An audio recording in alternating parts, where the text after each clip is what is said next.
Brett McKay here, and welcome to the 1000th episode of the Art of Manliness podcast. Yes, 1,000 episodes. That's a really cool milestone. If you listen to the podcast, you know I primarily interview authors of books, and in preparation for the interview, I read the entire book to get ready for my conversation with that author. So 1,000 episodes represents my reading nearly 1,000 books, which is pretty cool to think about. It's been a long and great journey. If you would have told me 16 years ago when I was in law school that I would have been hosting a podcast for my career in 2024, I would have said, "You're crazy. I'm going to be an oil and gas attorney in Tulsa. What are you talking about?" So I thought it'd be fun before we get to today's interview to do a brief retrospective of the Art of Manliness podcast. I started the Art of Manliness blog in 2008. When I was in law school at University of Tulsa. I started because I wanted to create the men's magazine that I'd want to read. I didn't like the men's magazines out there. So I was like, hey, you know what? I'm going to make the men's magazine that I would want to read. So we started putting out text articles. A lot of men resonated with what we were doing. They enjoyed what we were putting out there.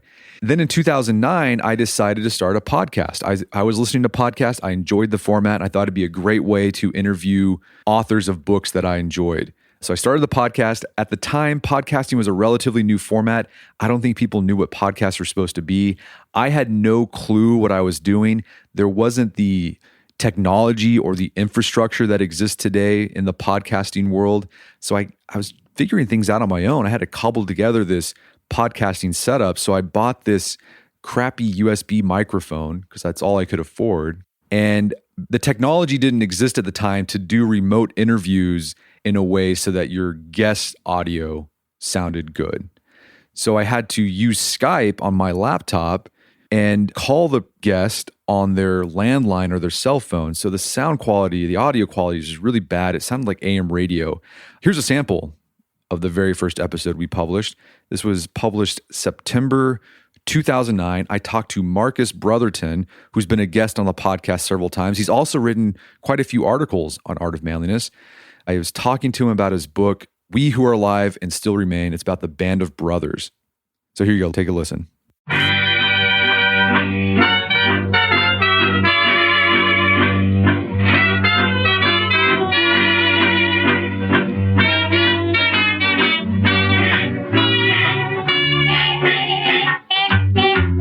McKay here, and welcome to the inaugural episode of the Art of Manliness podcast. And I gotta say, I'm really excited about this. I've been wanting to do a podcast for quite some time, and we've been getting emails from you all requesting that we start a podcast for the Art of Manliness.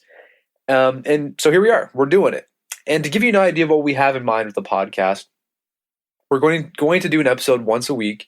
They're going to be between 20 and 30 minutes long. And it's not going to be me just pontificating and blabbering on about what I think is manly or whatever.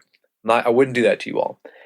What we plan on doing is bringing in experts, authors, personalities, and Art of Manliness readers, you all, who read the blog, and talk to them and discuss with them issues and topics of interest to men, ask them what manliness means to them, and hopefully get some advice and get some tips on how to be better husbands, better fathers, and all around better men. So that's the goal of the show, and I'm looking forward to it. So sit back, relax, and enjoy the first episode of the Art of Manliness podcast. Okay, few observations there. First, why did I sound like I was 12 years old? I was 25 at the time, so I should have been done with puberty, but I guess I wasn't. That's interesting. Number two, I really do appreciate the earnestness of young 25-year-old Brett. I could tell I was excited about this new thing. So I really do appreciate that. And then three, we'll talk about the intro music. If you've been listening to the podcast for a while now, you are familiar with our original intro music. People either love it or hate it. That song is a 1920-something recording of a song called Flaming Youth by Duke Ellington. So if you want to listen to that, you can check that out. We changed it a couple years ago. I like the intro music we have today. It's got this 1970s police cop show vibe that I like. So I started the podcast in 2009, put out weekly episodes, and then I stopped doing the podcast in 2012 because people just weren't listening to it. I don't think people really understood what podcasts were at the time. There weren't a lot of apps out there for podcast discovery or podcast consumption. You basically just had Apple Podcasts and that was it. So I wasn't getting any downloads. I wasn't getting any feedback from the podcast. So I was like, well, this is a waste of time. I'll just go focus my time on writing articles And then we also started doing YouTube at the time, around 2012. So I stopped it. And then in end of 2012, I started getting letters and emails from people saying, hey, you had this podcast, but you stopped putting out new episodes. What happened? Can you bring that back? And I think what was going on was you started seeing the development of technology to make podcast consumption and discovery more easy. And I think podcasting was starting to pick up in the mainstream. So I restarted the podcast again in 2013. And since then, I've upgraded my podcast setup. I've gone from a crappy USB microphone to a nice studio mic. We also have technology that allows us to do remote interviews so that the guest audio is good. We send our guests a microphone if they don't have one because we want the listening experience to be as good as possible for our listeners. But despite all that, I still record the podcast in my bedroom closet. And the reason I do, it's the quietest place in the house. I've got my suits hanging up next to me, kind of muffles the sound, creates a really great sound studio. So if you're trying to imagine in your head, like, what does it look like when I'm in my, just imagine a bedroom closet with clothes hanging next to you. That's it. That's what it is. And what's been interesting to see in the past 16 years as the podcast world has developed is that podcasts have gotten more complicated and complex. A lot of podcasts out there have whole teams of people working on it with a dozen editors, writers, producers, engineers, video people, social media teams. The AoM podcast essentially remains a mom and pop operation. I work on the site and the podcast with Katie McKay, who's my wife. She's been working on AoM since the very beginning in 2008. We started working on articles together. She's written articles for the site, and she took on the role of podcast producer and editor. And Katie, her role is primarily behind the scenes, but AoM would not be what it is today without her. She does so much work digging up great guests for the show, and then she edits the show better than anyone in the business. So here's the workflow of the AoM podcast and Katie's role in that. So I'll read the book in preparation for the interview, outline some questions for myself and the guest, and then I do the interview. And then after I've done the interview, I send it off to Katie, who starts listening to it over and over and over again. It could be 3, 4, 5 times she listens to this episode. And what she's doing is she's taking out all the parts in the show that don't go anywhere. Sometimes I ask a dumb question that just leads to a dead end, removes any of the awkwardness that can, seep into a podcast interview, reworks parts that aren't clear, distills things down just to the very best bits so that the final episode that you all listen to is the clearest, cleanest, and most coherent it can be. Our goal with the podcast is for it to be no longer than an hour. This episode is going to be longer than an hour. It's the 1,000th episode. I hope you can indulge us. But our goal of the podcast is we feel like an hour to 45 minutes. That's long enough where you can listen to a single episode on the commute to work and then on the way home from work. I know a lot of podcasts out there, they like to do the 2-3 hour long episodes, and there's an audience for that. A lot of people like that. I personally don't. I can't listen to podcasts that's that long. So our goal is to keep it concise. We want this to be something that you don't have to slog through. So she just does a fantastic job with editing the podcast. And besides editing the podcast, she also writes articles for the site. And she's probably written some of your favorite articles on AoM that we've put out there in the past 16 years. So Katie, thank you for all that you've done for the AoM podcast. It wouldn't be the same without you. You're an amazing producer, an editor. You're a fantastic writer. It's been so much fun working on this crazy project with you for the past 16 years. And at the same time, raising a family with you. You're a great wife, an amazing mother. I love you so much. Thank you for all that you've done. After Katie does her editing, we handed the episode over to Dylan Moraga at Creative Audio Lab here in Tulsa, Oklahoma, who puts the final touches on the episode. He cleans it up even more, making it sound as good as it possibly can. And I'm so impressed and appreciative of Dylan's reliability and consistency in turning out each episode week after week, year after year. So thank you, Dylan, and also John Mitchell at Creative Audio Lab. And that's it. That's who works on getting episodes of the AoM podcast out to our listeners around the world for the last decade. It takes a lot of work.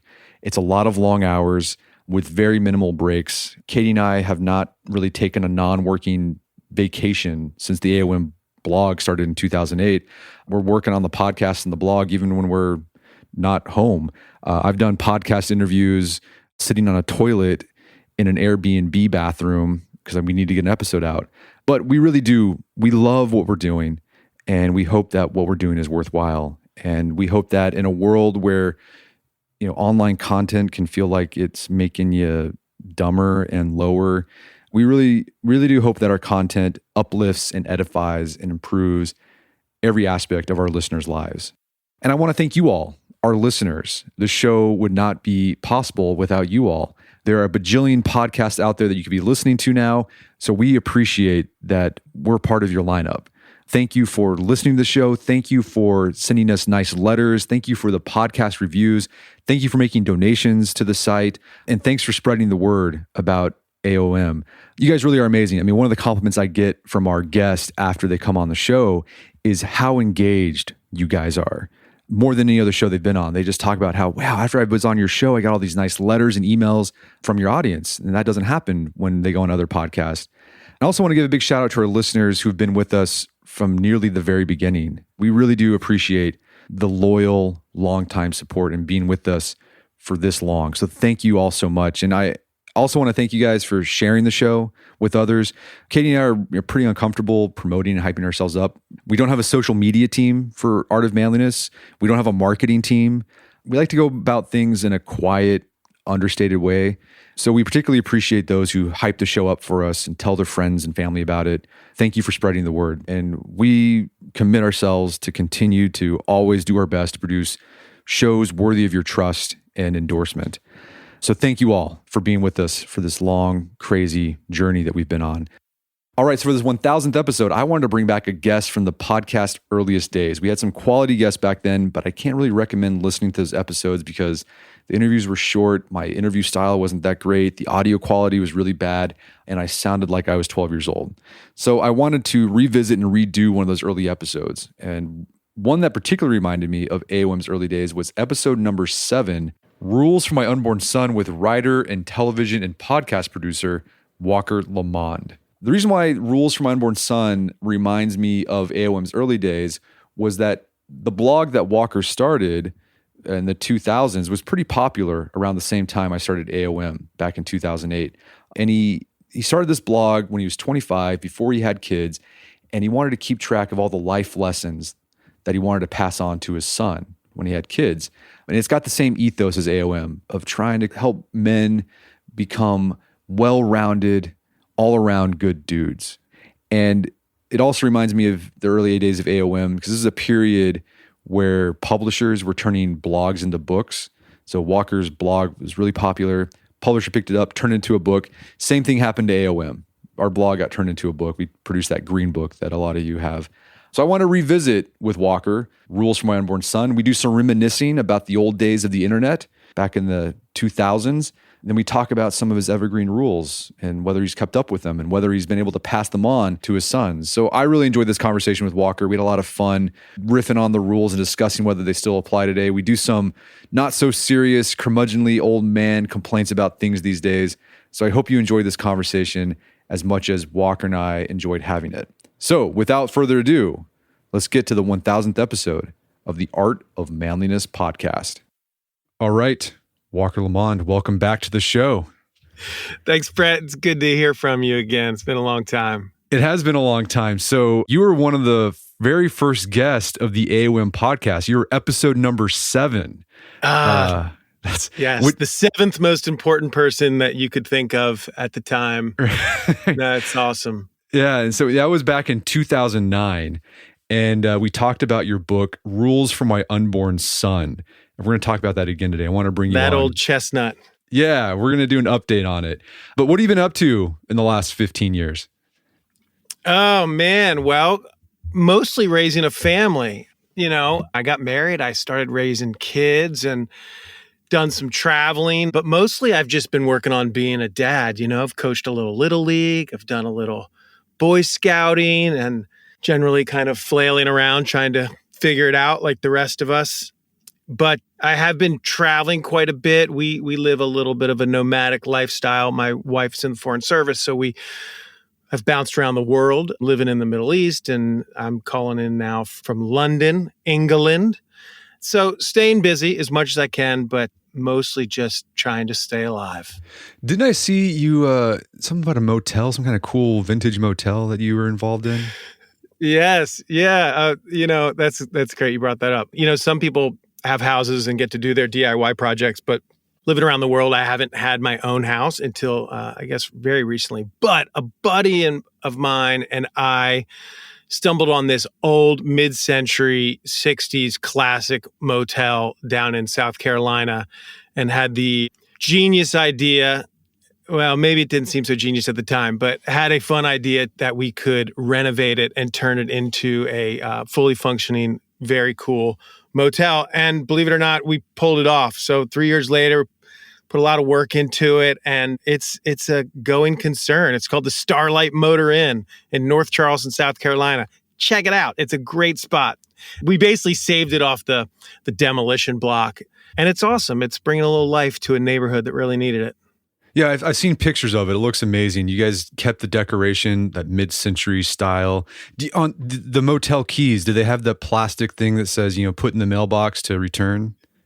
Yeah, we've got some souvenir keychains if you want to go home with one of those. But the cool thing about it is that we did preserve it as exactly how it was in 1961, which is why we got historic preservation status for the property. But we've updated it. So we actually run the motel a lot like you would get an Airbnb. You check in on your phone, you get texted a code, you go right to your room. You don't even need a key.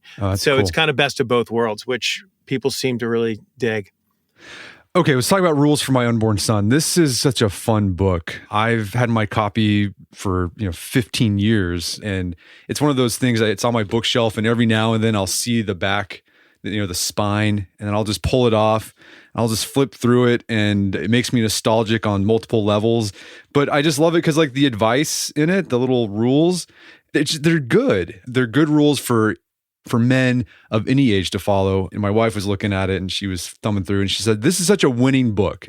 But before it was a book, it was a blog. And she started this blog before you were married, before you had kids, and you decided to write down the rules you wanted to tell your future son. So let's talk about what you were like when you started this blog. How old were you when you started the blog, Rules for My Unborn Son? That's a great question. If I remember correctly, I was probably about 25, but the story of its origins, and first of all, thank you for those very nice things you said about the book. I often pull it down and wonder, did this thing hold up? But no, it's nice for you to say that. So when I was out of college, I was a wannabe novelist. I had kind of walked around with a pocket full of notes and bar napkins. And this idea was really just born out of kind of journaling and taking notes for what would, inevitably be the great American novel. But so in a lot of ways, it was kind of supposed to be a memoir. And I also lost my dad right after college. So he was always kind of a central figure in what I thought I wanted to write about. And I found myself thinking a lot about the things he taught me, whether told me explicitly or showed me by example. So I started having this idea of, well, maybe it's not a novel, maybe it's not even a book or a memoir, but maybe I just need to be jotting down these notes for myself. And this list kind of grew and grew. And then there was this confluence of a lot of different things that happened. I mean, I was a young writer in New York, so I initially thought, hey, my ambition was, hey, maybe I could sell an article to Esquire or something like that. The idea of a book was kind of far out and also seemed incredibly daunting. But when I was up there, when we were about that age, the internet was kind of coming along. And I ran into a friend of mine who was in publishing, and he was like, look, the barriers to entry in this business are so hard. Why don't you start a blog? And of course, I knew very little about blogs, but he said there was this great new website called Tumblr. I don't know how many of your younger listeners will remember it, but it was this brief blip on the digital landscape that was really amazing. And, this is not a humble brag or anything, but I might have been like the 5th signed up user on Tumblr or something absurd. And it was just incredibly intuitive to just post your content and it looked good and you didn't have to know how to code and you weren't writing these long journal entries. So this idea of giving the material away for free and getting immediate feedback was really appealing to me, and it was fun. And lucky me, it also just happened to be that a lot of the publishing companies from the old days were looking for ways to kind of, modernize, and they started trolling the internet for new, cool content. And I got really lucky. So I was one of these early blogs that got scooped up by a traditional publisher, and basically decided to print what was already available for free online. But that just shows you that we were living right on that threshold between the old and the new. Yeah, AoM got scooped up in the blog to book pipeline too. So I started the blog January 2008, and I was approached for a book deal like 10 months later, alongside other noteworthy blogs to books like I Can Has Cheeseburger, stuff white people like. But this is amazing in time because like publishers came looking for you. I didn't have to reach out to anybody. I didn't have to write a book proposal. It was awesome. So when you started putting the stuff out on Tumblr, did it just take off? I mean, I think it went viral because, I mean, it seemed like you were all over the place at the time. I mean, I guess it did by the standards of 2003 or 4. I'm trying to remember exactly when this was all happening. But yeah, I mean, I remember, there weren't many websites up on Tumblr, first of all, but I remember like the president of the company emailing and saying, hey, this is great. We really like your blog. It's doing great. It's got 100 followers or then 1,000 followers or whatever. So yeah, it felt viral for whatever that was back then. I think I probably was one of their early runaway hits, quickly to be surpassed by Taylor Swift or whoever the first celebrity was to sign up on Tumblr. But it was fun. It was like this moment when you felt like you didn't have to, break through the wall around traditional media, right? So all of a sudden you could be a nobody and your story could get picked up in magazines and a lot of digital magazines being like, oh, here's this new thing. Now I feel like things go viral, once an hour. So it's a little bit of a dubious title. But back then, I think my 5 minutes of fame stretched to at least 6 or 7. Yeah, and there's something about that time. Something about the internet just seemed more fun. Maybe it's just because, I'm being nostalgic about my 20s. But I think something has changed. It was just people just started stuff randomly. The internet then wasn't as heavily monetized as it is now. And something about it just seemed a little bit more alive, a little less serious, a little less high stakes. It just seemed more fun. I think you're right. And the less monetized part is true. I remember people saying, why aren't you selling ads? And I remember thinking, no, man, that's not the point. There was actually a community spirit on Tumblr, especially at the very beginning, that was super supportive and collaborative. It was the first time we kind of had this idea of reblogging, which is kind of like, showcasing other people's content. So there was kind of a good vibe. And again, it was a world run by amateurs, which was really nice. But like everything good in the world, it got professionalized. Yeah. And, that works for some, but you always lose a little something. Also, you and I'm not like we're the grandfathers yet, but there were plenty of people doing awesome things back then online. But, it always feels good to be in a smaller pond. I mean, Nowadays, it's very hard to make a ripple in the media world, in the digital world. So there was a little moment when it felt like, oh, man, there's only a few websites out there that people are going to read. It's nice to be one of them. Yeah. The scene is over. That's right. It was like we were like an early punk club. It's like, oh, man, the internet's not the same anymore. But really, just to being part of any kind of fun confluence of coincidences, it's awesome. Yeah, it really was a cool time to be on the internet. I remember when we would put out an article like on how to tie a tie, we were one of the few articles out there on the subject on the whole internet. Now there's just so much stuff out there, so much content, millions of articles, millions of videos. So yeah, it was a fun time to have experienced. Okay, so let's talk about these rules. What were your sources for them? How did you come up with them?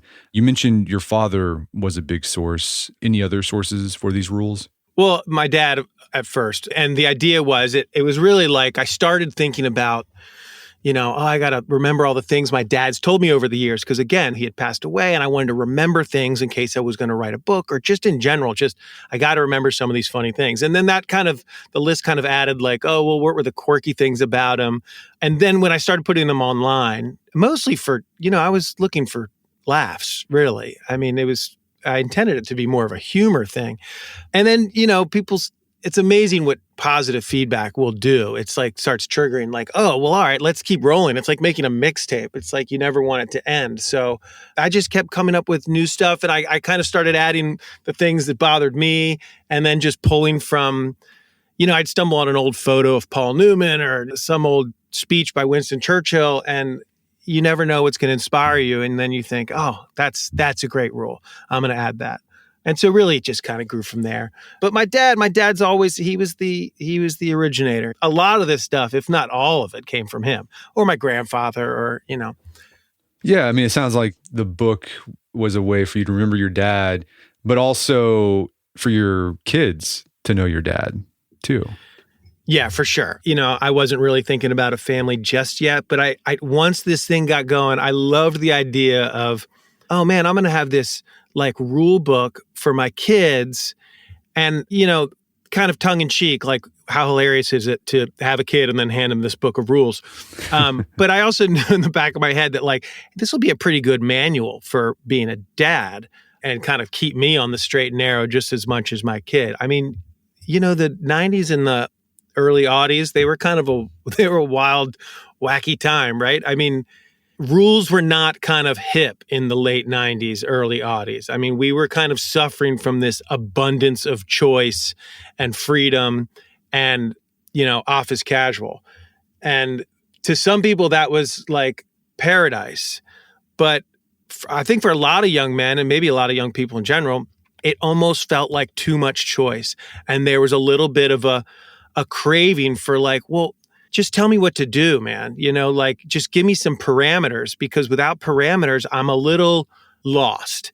And I think that was part of the appeal of kind of this, in pop culture, you saw this throwback to like the 60s, like, suits got a little trimmer, people watching Mad Men. And yes, a little bit it was romanticizing the past, but I think it was also just this yearning for a time when there felt like there were less choices and maybe some more rules and maybe some like stricter value judgments on like what is good, what is bad. I think at the time people were craving that a little bit. I know I was. I mean, geez, I look back at my pictures in the 90s and I'm like, I wish someone had marched me into a barbershop with a picture of Johnny Unitas pinned to my chest and because of all the bad haircuts I had. And so I think that was part of the thing that I was trying to do with the book is appeal to that, kind of romantic notion of when you just had a closet of gray suits and white shirts. Yeah, right. Life was simpler. Because the book has this great vintage vibe. It looks like something that came from the 1950s. Inside, you have these great pictures of, they're all black and white. You got Cary Grant, Jackie Robinson in here, just random stock photos from the 50s and 60s of, kids getting in fist fights and playing baseball. And it's interesting. You mentioned your theory of what was going on. Like, why did men our age find this appealing? That sort of that throwback. I think there was a bit of nostalgia and romanticism. I started AoM around the same time, 2008, and I decided to go with that sort of vintage man vibe, right? Calling to our grandfather's generation. Yeah. And at the same time you had, Mad Men was really popular. You had all these clothing brands developing heritage lines, right? So they're going back to their archives and bringing out clothes from the 30s, 40s, and 50s. And I think the idea that men our age, they just wanted some parameters.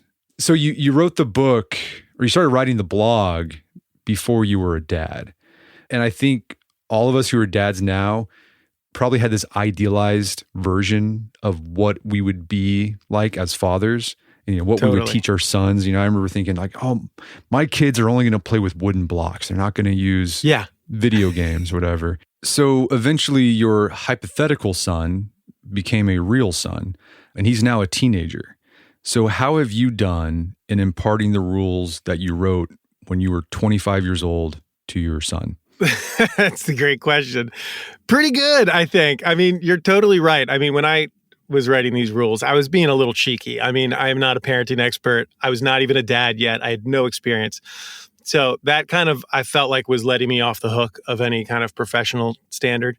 But, it turns out that I've been pretty good. I mean, but I think, my sons, I have 3 kids, I have 2 sons, they keep the book nearby. I don't know the last time they cracked it, but I could see the rules seeping into their day-to-day. But I really think it's probably less about, my advice or my rules than just about me being present. I'm very present in my kids' lives, I'd like to think. And so, my kids do a pretty good job. At some point I thought, oh man, I'm going to hand them this book and this is like a recipe to do the exact opposite. I know if I was in their shoes, I'd probably be like, oh really, Dad? I'm going to do the exact opposite. And to be fair, I do have a 16-year-old, so who knows what is in store in the next couple of years. But we do all right. We do all right. That's good. So yeah, I mean, the rules are there. Maybe they crack it open and it's, rubbing off a little bit, but it sounds like just living the rules yourself is probably doing more than the book itself. Yeah, and that, to be fair, is probably harder than my kids following the rules. I mean, holding yourself to your own high standards, is that not one of the hardest things to do in the world? Oh, super hard. Yeah, I get grief about that all the time. I was going to say, running the art of manliness. Right. I mean, you've got to walk around, like Charles Atlas reciting Socrates all day. Yeah. If you're to be believed, and right? have the charm and style of Cary Grant. Yeah, every now and then, we have like that article that we wrote a long time ago. Every man should carry a pocket knife. And sometimes I don't have a pocket knife on me. And so my wife's like, hey, we need a pocket knife. Like, oh, I don't have one. It's like, you wrote an article called Every Man Should Carry a Pocket Knife. Why don't you have a pocket knife? Same thing with cash. Like we have every man should carry cash.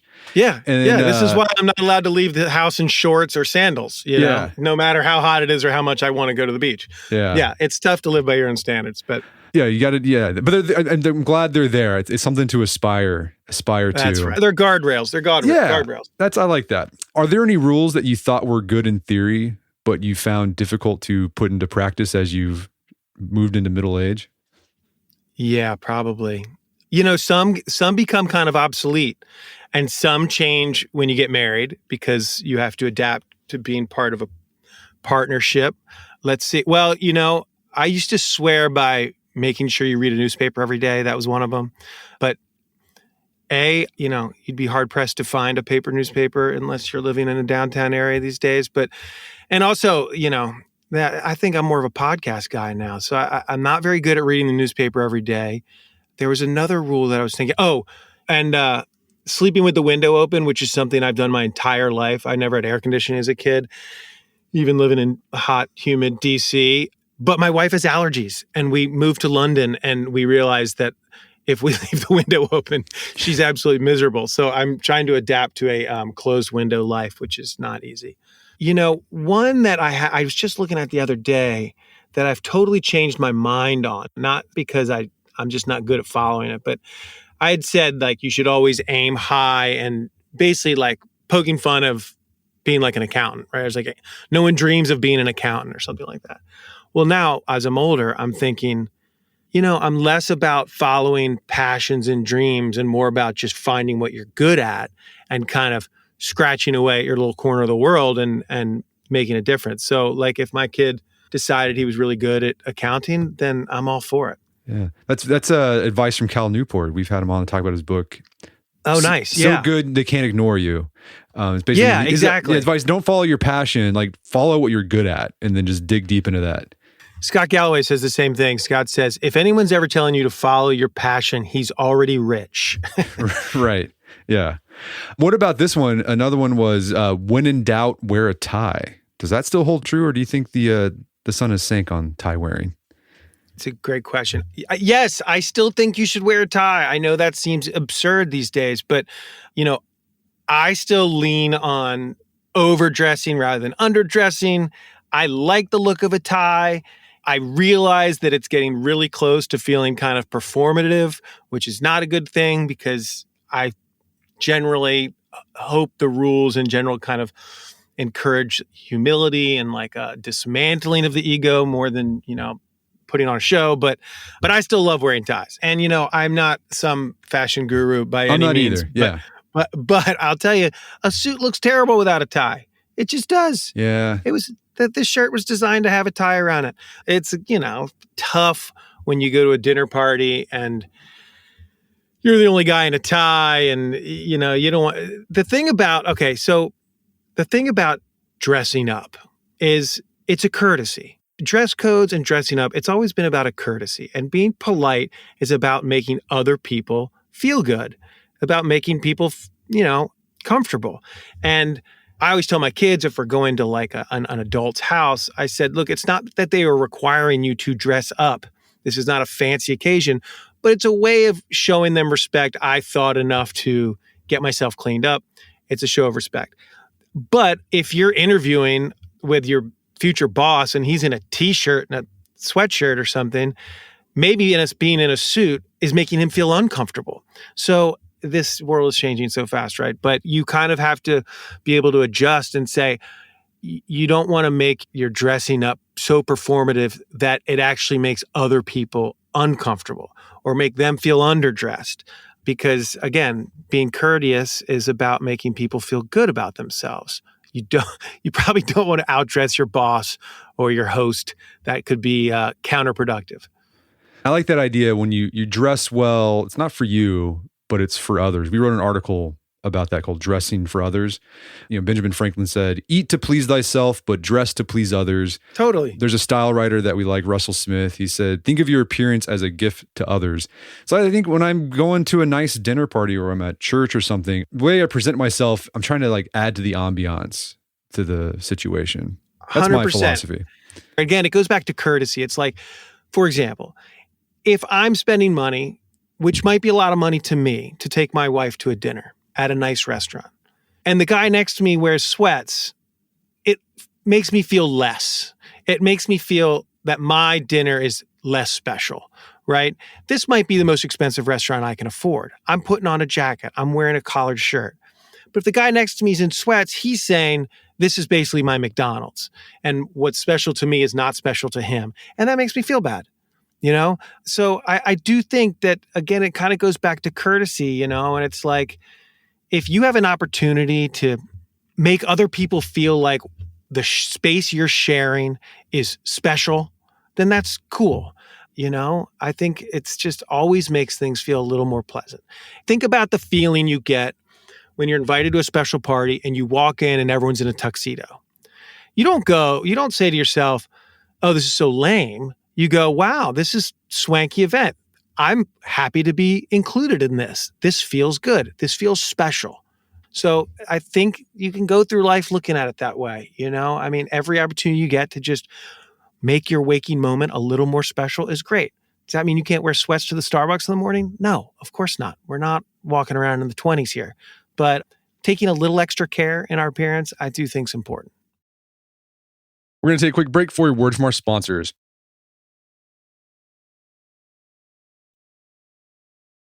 And now back to the show. All right, well, let's talk about some of these rules. We're just going to do rapid fire and discuss some of my favorites. And what I think also too, one of the reasons why men have found the book so appealing is men like to talk about rules. Like when you get together and you want to share your rules for life, and because they can provide a lot of oh yeah, I agree with that too, and you can riff off of it. But also, and you talk about in this book, you hope it raises some opposition. You want people to object and tell me why you think my rule stinks and why your rule is better. So we're gonna hit on some of these. So one of your rules is men with facial hair have something to hide. Yeah, usually their chins. That's usually why we grow them, right? Because we've got an extra one or maybe none at all. When I wrote that, it's funny. That one came straight from my dad. I remember him telling me that. I don't know. We were looking at a picture of somebody on TV, and he had a thing about beards. But when I wrote that, this was pre-beard mania. Yeah. The world has gone crazy for beards since then. And I am guilty of trying out my rugged desert beard when I was in Jordan. It did not suit me. But, look, you want to wear a beard, that's great. But I think it's healthy to admit that a beard is a kind of disguise, right? It's a disguise, and that's fine. Not all disguises are bad. Sometimes you want to just change your look up really quick, and a beard's a great disguise to wear. But, it is a bit of a mask.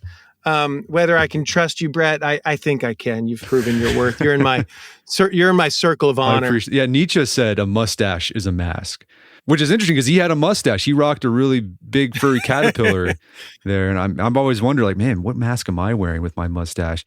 I will say this. So yeah, there was that beard mania, the whole lumberjack retrosexual thing that happened. Everyone had beards and the high and tight side part. Something I've been noticing now, though, when I'm out in public, is a lot of younger guys rocking the mustache. So I was doing the mustache since 2009. It's been part of my look. I think it suits me well. But now I'm seeing a lot of, and I'd always get compliments from guys like, "Oh man, I wish I could grow a mustache like that." And I'm like, "Well, just grow it. And, you got to find out if it works for you." But I'm seeing like I'll be at the gas station. I had a guy come in who's probably in his 30s, fix my refrigerator, rocking the mustache. Yeah. Yeah. Well, like anything cool, it probably started as irony and then gets mainstreamed. But, the mustache is an elegant version of the beard. I was just listening to this great podcast about George Custer's Last Stand. And that great podcast, The Rest is History. Do you know that one? It's a good one. Anyway, and they were talking about how, like, in the Civil War, like, all the generals had beards. And then at some point after, as we get into the Indian Wars, like, all the generals moved to the mustache. It was considered a little more elegant. And I think this was a European thing. But, as soon as you see the mustaches on the frat guys and the jocks, I think is when it's probably almost over. Yeah. I'll admit, I've been kind of like, man, maybe I should shave my mustache off because you look so good. This scene is over. I think my dad was, probably just reacting to the 70s and his abject terror of all things free and easy. And I just remember that all my uncles, they would invite their buddies over when I was growing up, and they'd all be sitting on the back porch of my grandmother's house, like playing Allman Brothers, like without shirts on and jean shorts. And they looked like the Allman Brothers. They all had mustaches. So I've just always associated with that, like, very special time of those types of dudes. Another one you got is take the stairs. We have that rule in our family too.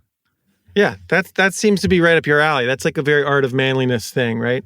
Mostly for exercise. Is that why you guys do it? Yeah, it's mostly for exercise. Michael Easter, he wrote The Comfort Crisis. We had him on the podcast, and he says, I don't know where you got this statistic, but it says only 2% of the people take the stairs, and that we should all be 2%ers. So that's what I think when I see the stairs. Like, I'm going to be a 2%er. 2%. Wow. Yeah. I mean, exercise is always better. You got to kind of take it when you can get it, but also just making things harder in general. I mean, some people are like, hunting their own dinner. I don't know if we need to make it that hard on ourselves, but little things is probably a good idea. But mostly it's just to take care of the ticker, right? Yeah. I mean, I got to take advantage of every opportunity I can to exercise, especially if you work at a desk or something like that.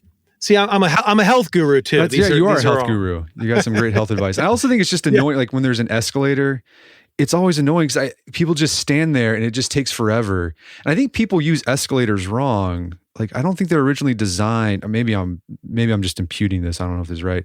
I don't think they're originally designed just to stand there on the step. Like, I don't think it's a ride. It's not a ride. I think you're supposed to like walk and it just gets you up faster. That's right.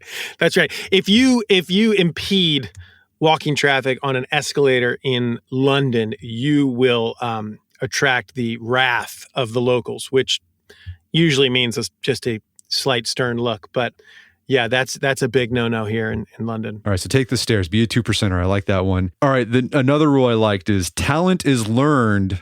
Learn to sing. Yeah. Have you learned to sing? That's one of my regrets in life. I don't know how to sing in like the parts, if I'm singing at church. I mean, I've never had formal training, but I was in a choir when I was in high school, and I love singing in church because, I mean, when else are you going to be around a bunch of other people that also cannot sing at all, but you're encouraged to sing loud. You've got notes in front of you. You've got people who know the words. Such a good time to practice. And I tell my kids this all the time. It's really not about singing in church. It's about participating and like courage, right? The courage to do something new. It used to drive me crazy when people would say, "Oh, I just can't draw," or "Oh, no, I can't sing." And for me as a young writer, I was an English major, people would say, "Oh, I'm really a terrible writer." And, all these things they're just skills. They're just skills that you learn. Yeah. I mean, sure, some people are born like Mariah Carey or something and have, a natural talent, but most talents are learned.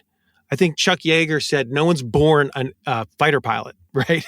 I mean, so like anything else, you dedicate a little time. If you want to know how to sing or at least not sound ridiculous at the next karaoke, go go take a week and practice. It's probably not as hard as you think. Yeah. Yeah. One of your rules related to that is, and you mentioned church. When it's time to sing in church, sing. And I'm a big believer in that too. Even if I'm not a very good singer, I belt it out.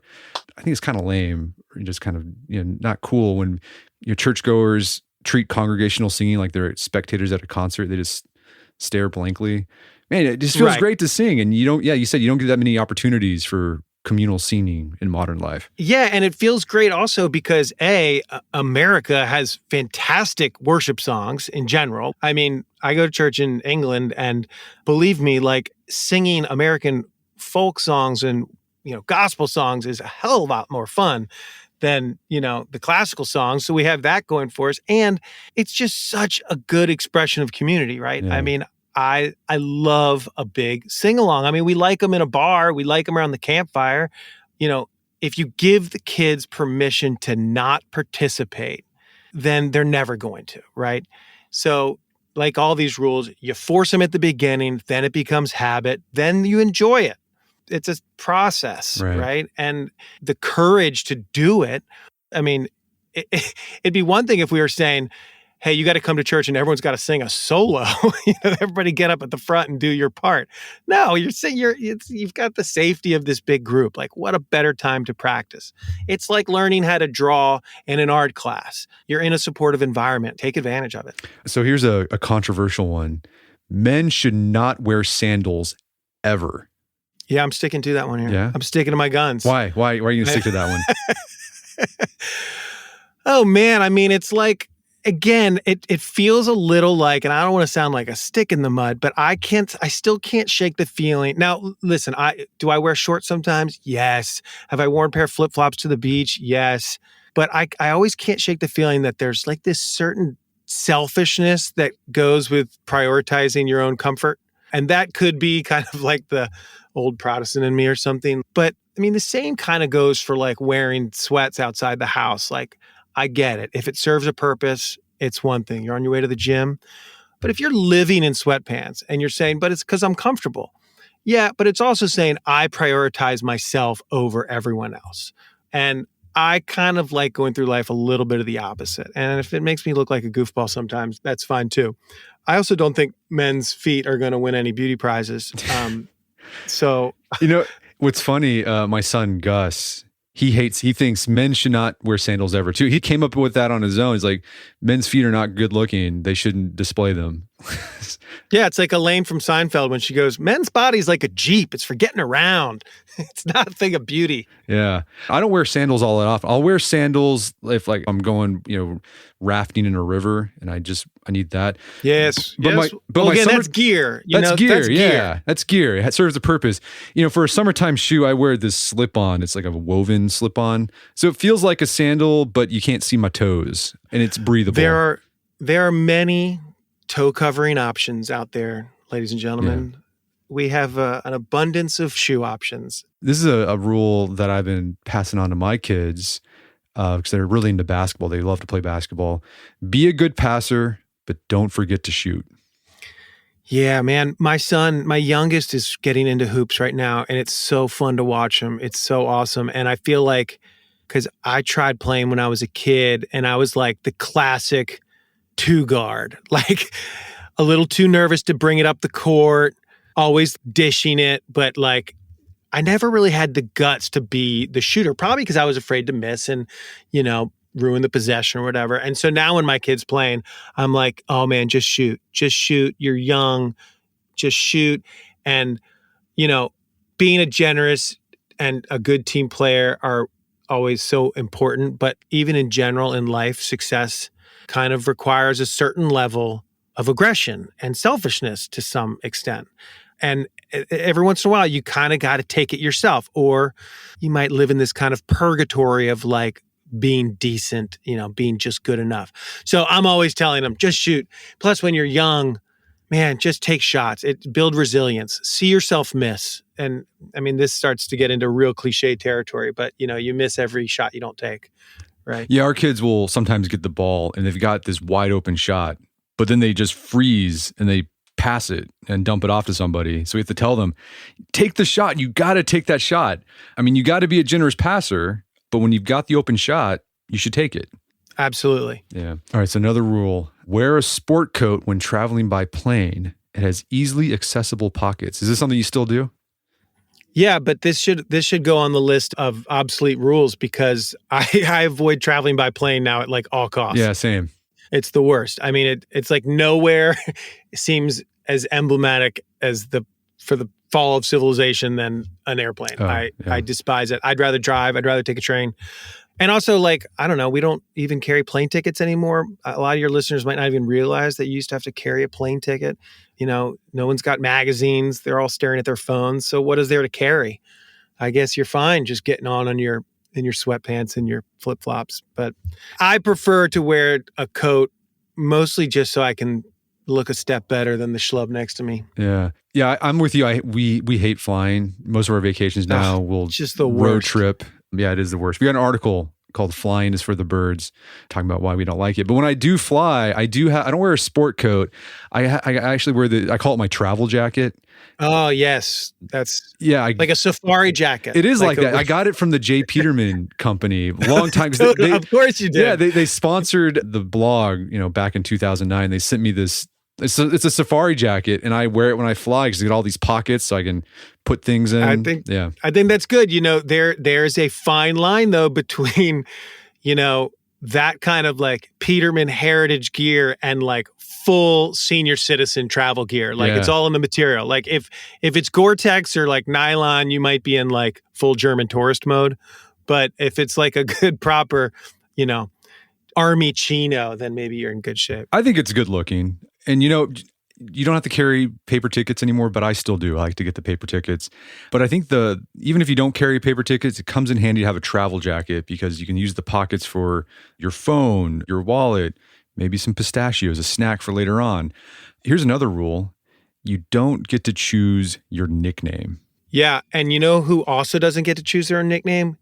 Grandparents. Both my mother and mother-in-law both walked into the delivery room and both insisted this is what the children will call me. And I was like, no, you don't get to do that. They're supposed to try to pronounce your name and then whatever, garbled mess they come up with becomes your name. But of course, I lost that battle. No, that's I've been having this conversation more and more with my friends because now, our kids are getting to teenage years. Some of my friends, their kids are getting married, and so they're going to be grandparents soon. I'm like, we discussed what do you want your kids to call you? Are you going to be a Mima, a Peepaw? Yeah. Or do you just want to be grandpa? I think it's interesting. I feel like a lot of baby boomers, our parents' age, they didn't want to be grandpa or grandma. It's always some weird, Yeah. My mom, they all just wanted to insist on some notion they've always had in their head about a grandparent. I mean, if I get to choose, I want to be like Colonel. If we get to pick our own, I'd like to be called Colonel or something. But I like that. But no, you shouldn't get to pick, and especially when you're a kid. Yeah, like George Costanza in that Seinfeld, we wanted T-Bone. Right. T-Bone. T-Bone. No, it doesn't work that way. Instead, he's Coco the monkey boy, right? That suited him better. No, my son Gus he's really great at coming up with nicknames. And that's good. He gives everyone a good nickname and it sticks. There's people that his friends, he's like, this is, some weird nickname. And that's what I call the guy. No, he's not, I don't know his actual Christian name. I mean, I love it. And college was great for that. I was in a fraternity and there's all college nicknames. There's always a little undertone of menace or being picked on or something, but those are the best. Those nicknames are what stick. And also learn to be a little self-deprecating. If you walk in and someone's like, oh man, you look like a parrot. We're going to call you Parrot Head or something. Roll with it. You got to roll with it. Lean into it, right? I mean, what makes you unique? That's cool. People are seeing something unique about you. Lean into it. Yeah, the nicknames, it's how men, that shows, I wanted you to be a part of my group. I think you're great. I'm going to give you this term of endearment, even if it is sort of deprecating. In high school, my friends called me Mama Brett or Mama McKay because I acted like the mom when we were out. I was trying to take care of everybody and hey, let's not do this because we might get in trouble. So they call me Mama, and That's Perfect. fine. And my son, there's this kid in his youth group at church. He was a new kid. And after a while, my son thought, it was like, hey, here's the nickname. And this kid was like, don't ever call me that. And, he was kind of on the outs with the group after that. Yeah, it's about a little sense of humor. You gotta have got to a sense of keep your humor. sense of humor. Yeah. All right. So you got one. This is a good one. Call your mom. Yeah. Yeah. I probably should have been better at that as a kid. That was probably a rule written out of my own guilt. But now that now that you're a parent, Brett, like all you want to do is make your kids strong enough to be independent, right? I mean, that's like your goal. Send them off in the world, leave the nest. But like, I remember doing that and just feeling like, I don't have to check in with my parents anymore. And now as a parent, I'm like, oh my God, it's going to kill me if my kids don't check in. And just, I want to see how their life is doing. And, because they're your friends, or at least you consider them someone who you really enjoy being with. So it will be tough when those calls start to peter out. Maybe even tougher for mom. I don't know. Maybe it'll be tougher for me. I don't know. Yeah. But I don't even know if the kids call anybody anymore. I don't know if my kids know how to use a telephone. They certainly don't call anybody, even their friends. They text. And I think, not to get all, we don't want to get into that realm of like, oh, what's wrong with youth today? But there's something lost in not picking up the phone and talking to someone and hearing their voice. And I miss it. And I should be better at picking up the phone and calling my own mom. Hey, mom, I'll call you later. No, it's good. Yeah, you don't want to be the turn into the Cats in the Cradle song. Oh, geez. Yeah. My boy's he's just like me. I don't want to. I remember playing that song for my dad when I was, like 14, thinking, I don't even know what I was trying. I wasn't trying to like prove a point or anything, but like he got really upset and was like, oh my God, is that what you think? I'm like, no, I was just playing it because I think it's clever, Yeah. And all right, here's another one. Don't personalize your license plates. I agree. Hard agree on that one. Yeah. I'm also against bumper stickers. I'm not a big bumper sticker guy. But again, it's kind of like, I don't know. I think in the future, maybe a little mystery is going to be the currency. I mean, I agree. When there are no more secrets and we are just walking around like these billboards of all of our personal thoughts and opinions and politics and style, like I think a little bit of mystery is going to be the new currency. So, I don't need to know that you're a mama's favorite or beach lover. I like, Yeah. all right, that's fine. You don't got the Deathly Hallows decal on your. You're a stranger. Yeah. It's cool. I get it. You like to fish and you've got the sticker on the back. Anyway, whatever. I don't mean to sound like I'm too critical. That falls into the just, have some mystery. I like that. I like that idea. Yeah. Here's another one that I'm a big believer in. When you're older, coach. Sounds like you did some coaching for your kids. I've done some coaching. I've just retired. I coached my last season of flag football. Oh, it's the best. And you don't even have to be a dad to do it. It's probably even better that you're not a dad. In fact, coaching a team that your kid is not on is even better. But I tried out some coaching, and I was coaching baseball, and I didn't even play baseball when I was growing up. But I figured if I just needed to be like, one step better than the kids I was coaching and I'd be fine. But I was telling my wife after, we won some game at the end of the season or something. And I remember thinking, I am never more in the moment than I am when I'm coaching. Like here I am standing at like the first baseline of this little league game. And these kids are like 8 years old and some kids deep in the count and the game's on the line. And I'm thinking, nothing except this game. I mean, you were so in the moment. I mean, there are other elements like, it's nice to mentor kids. It's nice to make friends with kids that aren't your own. I think those are all really special things. But also from like a selfish point of view, you are so in the moment when you're coaching, and that is pure. That's pure. And people get that in meditation. They get that in exercise.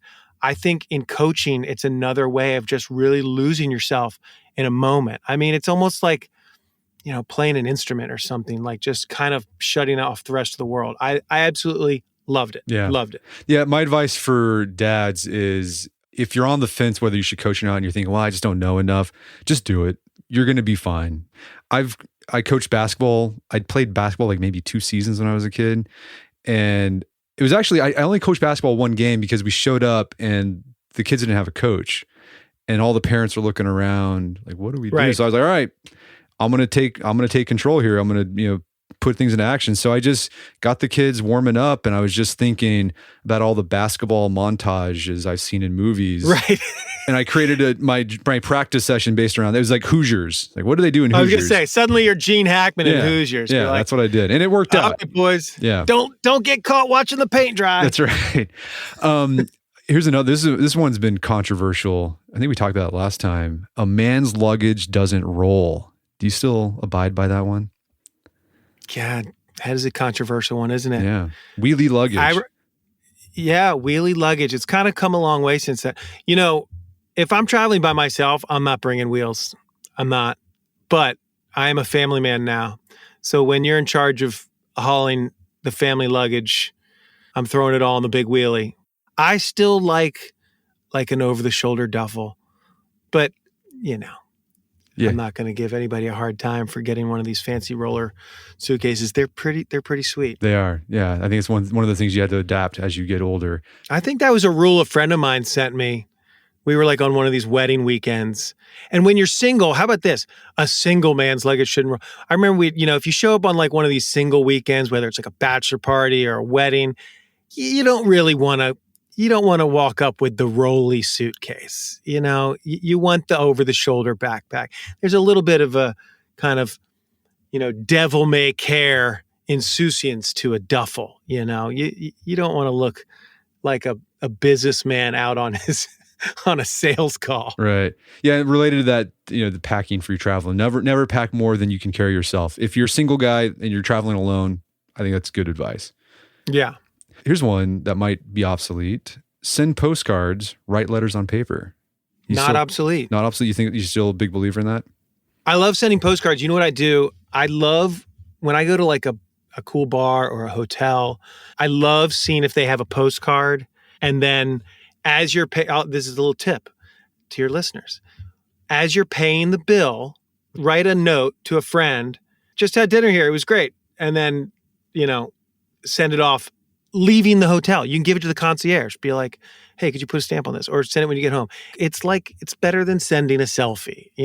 Everybody loves getting mail. Oh, everyone loves getting mail. So I love sending postcards. I mean, when I travel, I don't go to the postcard store and buy 5 and then go home and write postcards. I like the spur of the moment. And a lot of bars is where you're going to get postcards nowadays. And also I'm still a firm believer in thank you notes. Yeah, I love too. sending thank you notes.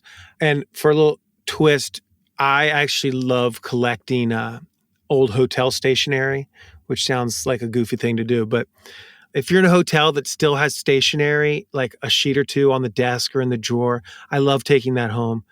And I even have like old stuff that I used to get on eBay and stuff, from fancy hotels that I've never been to. It's kind of fun. Keeps them guessing. Here's one. Never turn down a girl's invitation to dance. Have you been telling this to your son? Yeah. If we could just get these kids today to actually have dances. Right. I wanted to talk about this. There's been a lot of talk about this. Like young people these days, they don't dance anymore. But they don't do, I mean, again, I'm going to sound like the old man if I'm not careful. They don't do much anymore together. Their participation in social events is dropped dramatically. I think it's really unhealthy. Dancing, yes, it's about courage. You never turn down a woman's invitation to dance. Nobody. I don't care if she's 80 or she's your cousin who's 5. Be the guy that dances. Never be embarrassed. I mean, again, it's like every opportunity you have to practice, the better. Saying yes to a dance does not mean you're getting married. But I think kids are so protective these days and so risk averse that the idea of getting up there and dancing in front of other people is terrifying. And believe me, it's probably been terrifying for generations and generations of young men.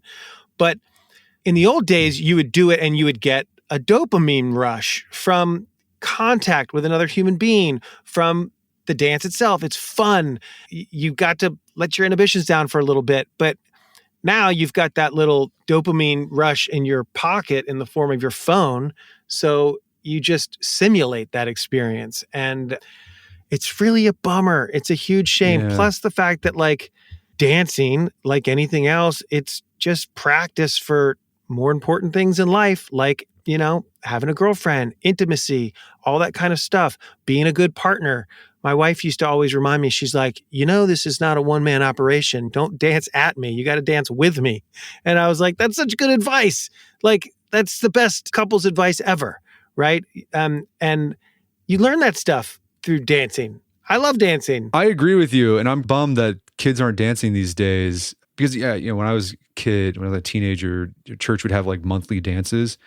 And I learned a lot about interacting with the opposite sex through doing the dances. You'd learn you're in this position where you got to be respectful and like put your hands in the right place. And then you learn how to lead the dance so the girl feels comfortable and she's having a good time. And then you have to learn how to have a conversation when you're just, 2 feet away from her. And then also, Absolutely. you learn courage. Like there's this girl that I really like and I'm kind of intimidated, but you learn the gumption. I'm going to go ask her to dance.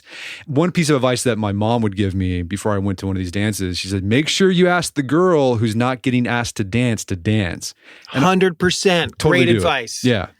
Great advice. And what's like my kid, Gus is starting to go to dances for middle school, and I'll give him this advice like, hey, ask a girl to dance. It will really make her he'll make her weak if you ask her to dance. And when he comes back, I'm like, did you ask a girl to dance? He's like, Dad, people don't dance. We just kind of run around and say skibbity toilet the entire time. I mean, it's insane. I mean, I had my high school kids come back from kind of a school sanctioned dance. And yeah, it's a bunch of people sitting around watching each other on their phones and partly dancing in the old days, it's born out of not having a lot of opportunities to get together with either the opposite sex or just in a big group, right? And there wasn't a ton to do anyway. So what a great thing to just cut loose. And again, I feel like kids probably have too much of this artificial stimulation on the phones that they don't need to go out and dance. But I think it's so healthy and I miss it. I mean, do you remember in the 90s, we even had like a dance craze, like a resurgence of like swing dancing. Oh, I mean, man, I got sucked into that. I went through my swing kid phase. It was so fun. Yeah, it was a lot of fun. I mean, it's a blast. And I mean, I have great memories of like you said, getting the sweaty palms, wondering if I should ask someone to dance. I mean, and the best moment was like you dance into a really fast, fun, safe song where you can kind of just like, 16 candles at each other. And then all of a sudden the music changes and it's a slow dance and it's, do you keep dancing? Because you don't want to go ask a girl to dance as the slow dance is coming on. There's so much messaging going on there. But if it transitions to a slow dance, it's like, bingo, this is the perfect opportunity to like take the dancing to the next level. These are such good lessons. I think I was getting them when I was like 12 and 13 and 14. And man, I hope my kids can figure out a way to get dancing. Yeah, no, I've made it one of my goals. I want to make dancing awesome again. Like I want kids I think it's such a great thing. So we got to figure out how we're going to do this. Can you make a hat on AoM that says make dancing great again? We could. Maybe we should start a cotillion. I don't know. Yeah, I tried that. I put my kid in cotillion when we were back in Virginia and, that was another victim of COVID, but it was good while it lasted. But man, that's an uphill battle. Okay, here's another rule. Don't spend too much money on a haircut. They don't last. I think I disagree with this one, but do you still abide by this one? Yeah, but that's, again, mostly because I've never figured out my haircut since I was a kid. I still feel like every time I go into the barber, it's just a total lottery. It's just crapshoot. And so why waste money on something that I know is going to be horrible? But, it's a little bit haircuts and also just about everything that's temporary. I don't mind spending a little money on something that's going to last, but maybe this is just kind of a warning shot about vanity. Yeah. But I suppose as you get older, or maybe you're in a professional performer, it might be nice to lock down a perfect haircut. But then don't you really need, how often do you get your haircut if you know you exactly how you want it? Wouldn't you have to get your haircut like every fourth day? Yeah, I don't. Yeah, so for me, I got the long Sam Elliott thing going with Yeah, my that's hair. good. But it took a while to find a barber that could do it right. A lot of barbers just messed it up. So when it grew out, it was all poofy and messed up. And I found that when I went with the cheap barber, they were always bad. And so investing in the barbers that are a little more expensive, it made a big difference. That's been my experience. I think you hit on the solution there, which is just go to the same guy or gal, right? Yeah. So if you get a good haircut, you just got to go back to the same person. The problem with a cheap barber is that, you go in there and it's like, oh no, Sal's not working. I got to work with, Nevio, and he really likes the blow dryer. But I guess if you find the right barber, stick with him. Here's one that I like. Watch your language at the ball game. Oh boy, yeah. I'm not a big cusser. Are you a cusser? Do you curse? I can't imagine you're... I'm not a cusser. And something I've noticed, it's not just at ball games, just like anywhere in public, how language has degraded. Like everyone, just adults just let off F-bombs, even when there's kids around. I hate that. I know. And like, but I love watching like Curb Your Enthusiasm and just listen to people. I love a good, creative, emphatic curse. I mean, they're great, but I've personally not been a very good one. And I do hate it at the ballpark because I get cringy when I know there's kids around. And that might sound a little old fashioned, but my dad never cussed. Ever. I don't know why. He was not a particularly like self-righteous guy, but he did not cuss. And so if we were at a ball game or something and guys are cussing in front of us, it used to really turn them off. So that probably rubbed off on me. And when you have kids, that's the worst thing, right? Yeah. Save the cuss words for when you hit your thumb with a hammer. Right. Make it count. Make it count. Right. Here's another rule the younger generation seems less comfortable with. Don't be shy in the locker room. They're all thinking the same thing. My kids, they thought I was crazy when I was describing to them like big gang showers in the boarding school I went to, or like in a locker room, at the golf club or whatever. Like the idea of like 5 guys showering in the same room was like shocking to them. But, I don't know. I think these kids have to realize that there's nothing wrong with a little male nudity. I mean, I don't know what's going on that people are so shy. And in the old days, like, what happened to skinny dipping? Didn't Teddy Roosevelt like swim naked in the Potomac every morning? Yeah, he did. Right. So there was something manly about being nude. It was not sexualized. Honestly, like I think my kids look at me cross-eyed now because they just associate nakedness with sex and perversion. And maybe that is a awful byproduct of the world they're growing up in, that nudity is so closely associated with, something dangerous or something, something perverted. But I mean, when I was younger, I remember going to like some tennis club and they had an indoor pool. And the rule was you had to swim in the nude. I don't know why that was a rule, but I think it was probably just like this throwback to old school, like, hey, we're all men here. And as a sign of mutual respect, we're all going to put each other on equal footing. And what's more equal footing than just bearing all? I think there's something kind of poetic about that, you know? It's very democratic. Are you the old guy in the locker room, the country club locker room or the gym locker room? You just let it all hang out and talking about the game? I don't know if I've graduated to that level, but I definitely have memories of those old dudes who just wanted to talk to me all about school and my plans for the future, standing in front of me, just buck naked. But these were learning experiences. And probably the greatest thing you learn is that we are all the same. Yeah. We are all the same. There's nothing to be ashamed about. My God, if we keep everything a secret, what's going to happen? We're just myth building. Oh my God, there's no way I could be as good as he is. Come on. You need to pull the curtain down, if you will. All right, here's another one. Have a signature dish, even if it's your only one. By the way, I didn't think I would have such a strong opinion on male nudity, but there you go. Yeah. What'd you say? What was the last one? Have a signature dish, even if it's your only one. What's your signature dish? That's what I want to ask you. So lately, I did a brisket for the first time. Nice. Smoked with it. And I think that's going to be my signature dish. Like on the green egg type of thing? I got like a pellet smoker. Okay. And it worked out really great. The other one I do a prime rib at Christmas time or These New are Year's both time. very impressive. I'm pretty good at Thanksgiving dinner. That's not hard, but I'm pretty good at Thanksgiving. I don't really have a signature dish. I wish I did. I'm not a great cook. I am more or less the cook in the family, but that's not saying much. I'm trying to get better. Let's see. When I was a single guy, I think my signature dish was probably like just a little grilled salmon or something, but nothing fancy. I'm trying bangers and mash. That's the new dish that I've been cooking lately that I love. And it's all about, grilling sausage and making mashed potatoes is nothing, but making the perfect bangers and mash gravy is fun. Yeah, we have an article on the site written by Jeremy Anderberg. He said, you have 3 signature dishes. You have a signature breakfast dish, a main dish, and a side dish. I think that's good advice. That's good. Those out anytime.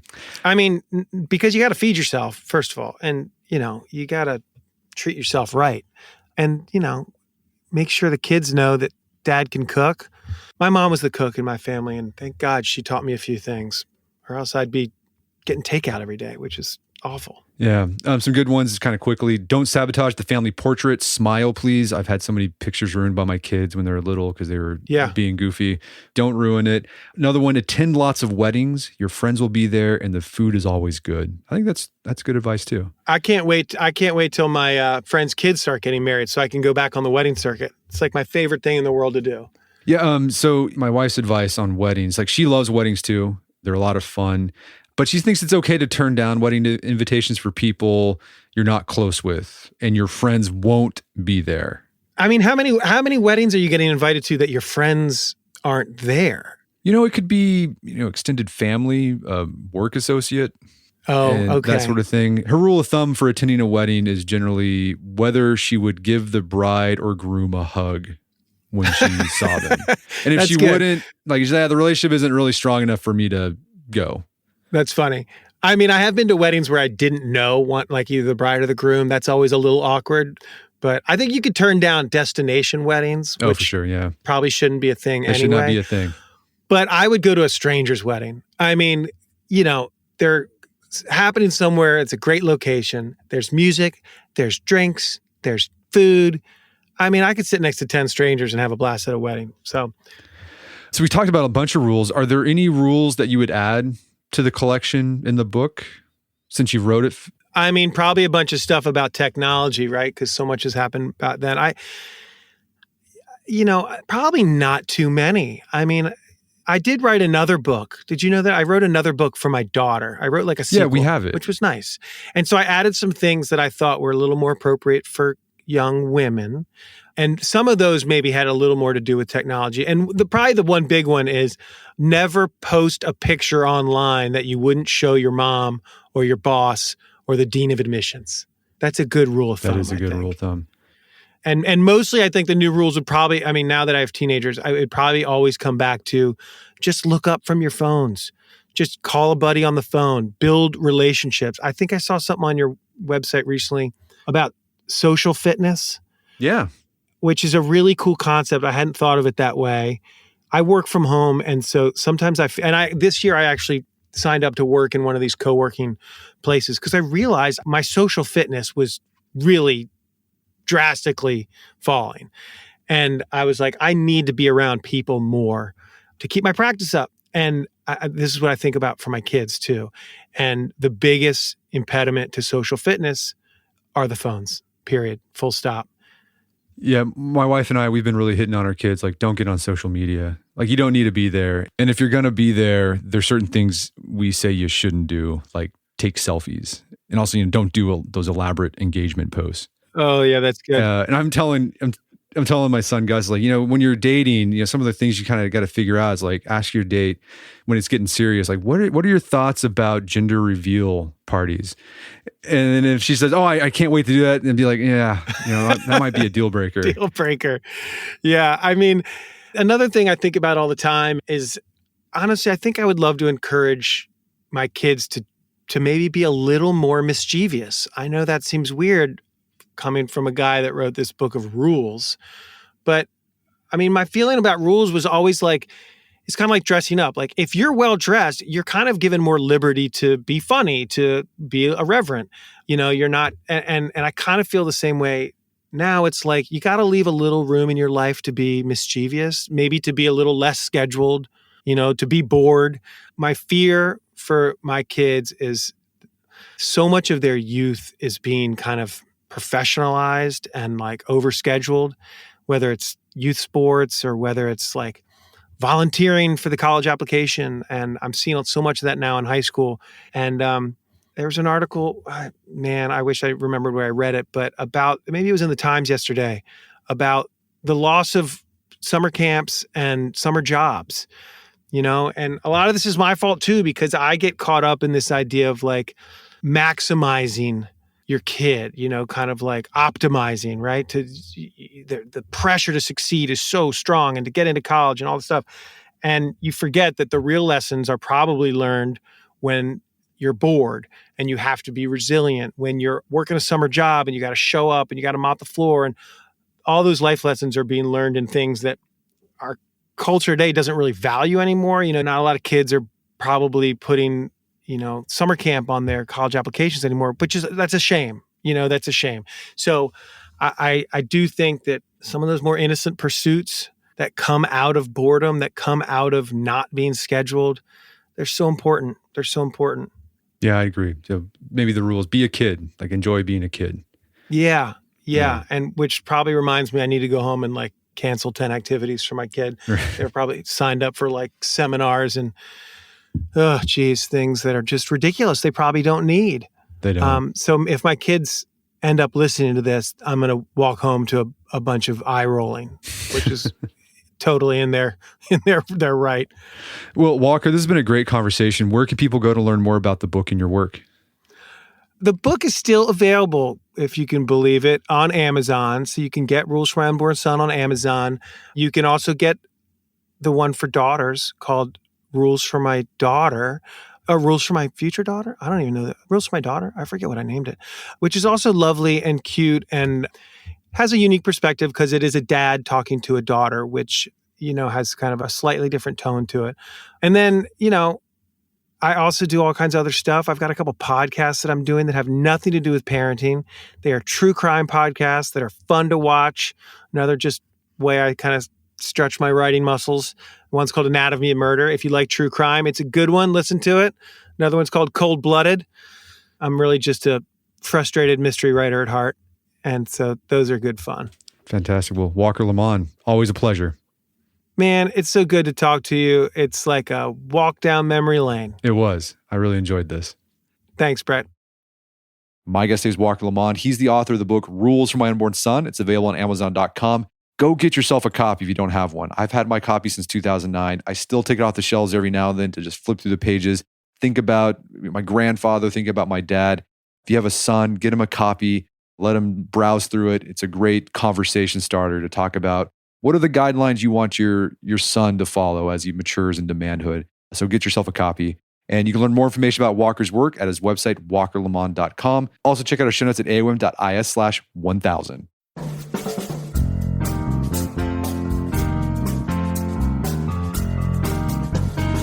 Well, that wraps up the 1000th episode of the Art of Manliness podcast.